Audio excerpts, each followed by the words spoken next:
আসসালামু আলাইকুম। আজ আপনাদের রান্না করে দেখাবো শিমের বিচি দিয়ে শিং মাছ। আর এটা গরম গরম ভাত দিয়ে খেতে খুবই ভালো লাগে, আশা করি ভালো লাগবে। তো মাছ রান্নার জন্য প্যান গরম হলে এখানে আমি 3 টেবিল চামচ পরিমাণ সয়াবিন তেল দিয়ে দিলাম। তেল একটু গরম হলে এখানে আমি চিমটি পরিমাণ আস্ত জিরা দিয়ে দিলাম। এখন দিয়ে দিচ্ছি বড় সাইজের একটা পেঁয়াজ কুচি। তো পেঁয়াজ একটু ব্রাউন হয়ে আসা পর্যন্ত ভেজে নিতে হবে। তো পেঁয়াজ যখন হালকা ব্রাউন হয়ে যাবে তখন এখানে আমি 1 চা চামচ রসুন বাটা দিয়ে দিলাম। তো রসুন বাটা একটু এভাবে নেড়ে চেড়ে নিব। রসুনটা ফ্রিজে ছিল তাই এখনো একটু শক্ত আছে। আর দিব 1 চা চামচ জিরা বাটা।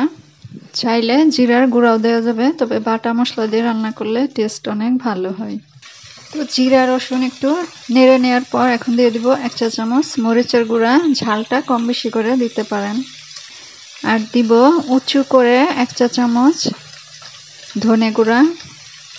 আর দিব 1/2 চা চামচ হলুদের গুঁড়া। রং বুঝে তারপর দিতে হবে।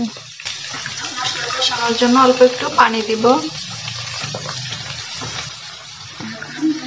মশলা ভালো করে একটু কষিয়ে নেব। তো মশলা ভালো করে কষানোর পর এখন এখানে আমি বড় একটা টমেটো কুচি করে দিয়ে দিলাম। আর দিয়ে দিলাম লবণ, এতে করে টমেটো তাড়াতাড়ি সিদ্ধ হবে। এখন ঢেকে দেওয়া ছাড়াই এভাবে একটু নেড়ে চেড়ে টমেটো কষিয়ে নেব। তো দেখতে পাচ্ছেন নেড়ে চেড়ে টমেটো আমি কষিয়ে নিয়েছি, অনেকটা সিদ্ধ হয়ে একটু গলা গলাও হয়েছে। শিং মাছ এখানে আমি বড় সাইজের 4টা শিং 3 টুকরো করে কেটে নিয়েছি, আর ভিতরে যে রক থাকে সেটা ফেলে দিয়েছি। আর শিং মাছ কিভাবে পরিষ্কার করতে হয় সেই রেসিপি আমার চ্যানেলে আছে, চাইলে দেখে নিতে পারেন। তো এখন ভালো করে নেড়ে চেড়ে আবারও ঢেকে দেওয়া ছাড়াই আমি 2 মিনিটের মতো এইভাবে কষিয়ে নিব। তো মাছ আমি 2 মিনিটের মতো কষিয়ে নিয়েছি, দেখতে পাচ্ছেন। এখন এখানে আমি পানি দিয়ে দিব।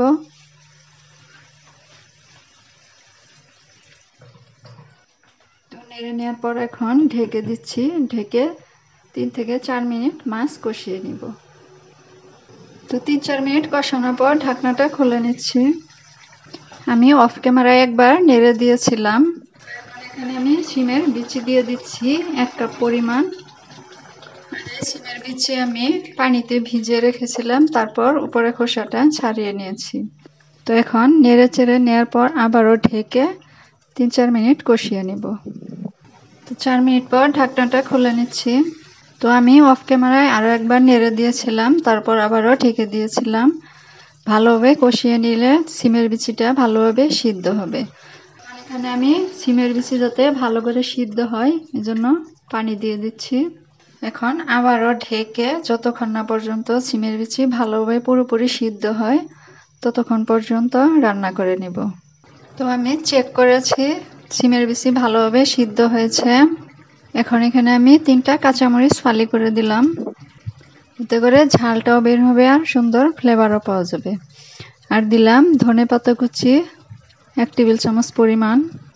তো ভালো করে নেড়ে চেড়ে মিশিয়ে নিয়েছি। এখন চুলার আঁচটা একদম লোতে করে 2 থেকে 3 মিনিট অপেক্ষা করব। তো দমে রাখার পর ঢাকনাটা খুলে নিচ্ছি। তো দেখতে পাচ্ছেন কতটা লোভনীয় হয়েছে, একদম মাখা মাখা হয়ে এসেছে। খেতেও মাশাআল্লাহ অনেক মজা হয়। বাসায় একবার হলেও এভাবে শিং মাছ রান্না করে খেয়ে দেখবেন। শিমের বিচি দিয়ে এই শিং মাছ খুবই ভালো লাগে। তো এখন আমি চুলা থেকে নামিয়ে গরম গরম পরিবেশন করে নিব। তো আজকের মতো এখানেই বিদায় নিচ্ছি। আল্লাহ হাফেজ।